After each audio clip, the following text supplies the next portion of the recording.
चैत्र नवरात्रि के 9 दिनों में आदिशक्ति माता दुर्गा के उन 9 रूपों का भी पूजन किया जाता है। माता के इन 9 रूपों को नवदुर्गा नाम से जाना जाता है। शैलपुत्री माता का पहला रूप। माँ दुर्गा को सर्वप्रथम शैलपुत्री के रूप में पूजा जाता है। हिमालय के घर पुत्री के रूप में जन्म लेने के कारण उनका नामकरण शैलपुत्री हुआ।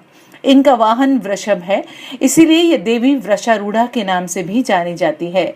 इन देवी ने दाएं हाथ में त्रिशूल धारण कर रखा है, बाएं हाथ में कमल सुशोभित है। ये देवी प्रथम दुर्गा है, यही सती के नाम से भी जानी जाती हैं। नवरात्र पर्व के दूसरे दिन माँ ब्रह्मचारिणी की पूजा अर्चना की जाती है। भगवान शंकर को पति रूप में प्राप्त करने के लिए घोर तपस्या की थी इन्होंने। इस कठिन तपस्या के कारण इस देवी को तपश्चरणी यानी ब्रह्मचारिणी नाम से अभिहित किया गया। नवरात्रि के दूसरे दिन ब्रह्मचारिणी की आराधना विद्यार्थियों को जरूर करनी चाहिए। इस दिन पीले या सफेद वस्त्र पहनकर पूजा करनी चाहिए। माँ दुर्गा की तीसरी शक्ति का नाम चंद्रघंटा है। नवरात्रि उपासना में तीसरे दिन माँ चंद्रघंटा की पूजा का अत्यधिक महत्व है और इसी दिन उन्हीं की पूजा आराधना की जाती है। तृतीय शक्ति के रूप में विराजमान माँ चंद्रघंटा मस्तक पर चंद्रमा को धारण किए है। धार्मिक ग्रंथों में कहा गया है कि नवरात्रि के तीसरे दिन इनकी पूजा अर्चना भक्तों को जन्म जन्मांतर के कष्टों से मुक्त करके इस लोक और परलोक में कल्याण प्रदान करती है। नवरात्र पूजन के चौथे दिन कुष्मांडा देवी के स्वरूप की उपासना की जाती है। इस दिन साधक का मन अदाहत चक्र में अव्यवस्थित होता है। माँ दुर्गा अपने चतुर्थ स्वरूप में कुष्मांडा के नाम से जानी जाती है।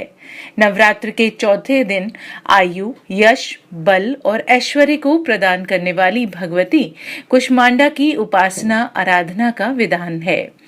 कुष्मांडा देवी सूरज के घेरे में निवास करती है, इसलिए कुष्मांडा देवी के अंदर इतनी शक्ति है जो सूरज की गर्मी को सहन कर सके। नवरात्रि का 5वां दिन स्कंद माता की उपासना का दिन होता है। धार्मिक ग्रंथों ने स्कंद माता को मोक्ष के द्वार खोलने वाली माता और परम सुखदायी के रूप में पूजा जाता है। माँ अपने भक्तों की समस्त इच्छाओं की पूर्ति करती है। स्कंद माता की 4 भुजाएं हैं और भगवान स्कंद की माता होने के कारण ही उन्हें स्कंद माता कहा जाता है। मान्यता है कि सूर्यमंडल में अधिष्ठात्री देवी होने के कारण उनकी मनोहर छवि पूरे ब्रह्मांड में प्रकाशमान होती है। माँ दुर्गा के छठे स्वरूप का नाम कात्यायनी है। महर्षि कात्यायन पुत्री के रूप में उत्पन्न होकर माता ने अश्विन कृष्ण चतुर्दशी को जन्म लेकर शुक्ल सप्तमी, अष्टमी और नवमी तक 3 दिन तक कात्यायन ऋषि की पूजा ग्रहण कर दशमी को महिषासुर का वध किया था।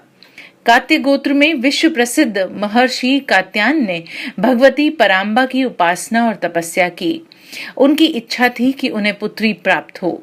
तब माँ भगवती ने कात्यायनी के रूप में उनके घर पुत्री के रूप में जन्म लिया। माँ दुर्गा की 7वीं शक्ति कालरात्रि के नाम से जानी जाती है। नवरात्रि के 7वें दिन माँ कालरात्रि की उपासना का विधान है। इस दिन साधक का मन सहस्रार चक्र में स्थित रहता है, इसीलिए ब्रह्मांड की समस्त सिद्धियों का द्वार खुलने लगता है। कालरात्रि की उपासना करने से ब्रह्मांड की सारी सिद्धियों के दरवाजे खुलने लगते हैं और तमाम आसुरी शक्तियां उनके नाम के उच्चारण से ही भयभीत होकर दूर भागने लगती हैं। माँ दुर्गा की 8वीं शक्ति का नाम महागौरी है। नवरात्र के 8वें दिन महागौरी की उपासना का विधान है। इनकी शक्ति अमोघ और सद्य फलदायिनी है। इनकी उपासना से भक्तों के सभी कल्मेश धुल जाते हैं। माँ का ये स्वरूप आस्था, श्रद्धा और विश्वास रूपी श्वेत प्रकाश को अपने जीवन में धारण करते हुए अलौकिक कांति और तेज से संपन्न होने का संदेश प्रदान करता है। माँ दुर्गा की 9वीं शक्ति का नाम सिद्धिदात्री है। ये सभी प्रकार की सिद्धियों को देने वाली है। नवरात्र पूजन के 9वें दिन इनकी उपासना की जाती है। धार्मिक ग्रंथों में कहा गया है कि भगवान शिव ने भी इस देवी की कृपा से ये तमाम सिद्धियां प्राप्त की थीं। इस देवी की ही कृपा से शिव जी का आधा शरीर हुआ था। इसी कारण शिव अर्धनारीश्वर नाम से प्रसिद्ध हुए। चैत्र नवरात्रि के 9 दिनों में आदिशक्ति माता दुर्गा के इन 9 रूपों का पूजन किया जाता है। अगर आपको हमारा वीडियो पसंद आया है तो आप हमारे YouTube चैनल को सब्सक्राइब करना न भूलें।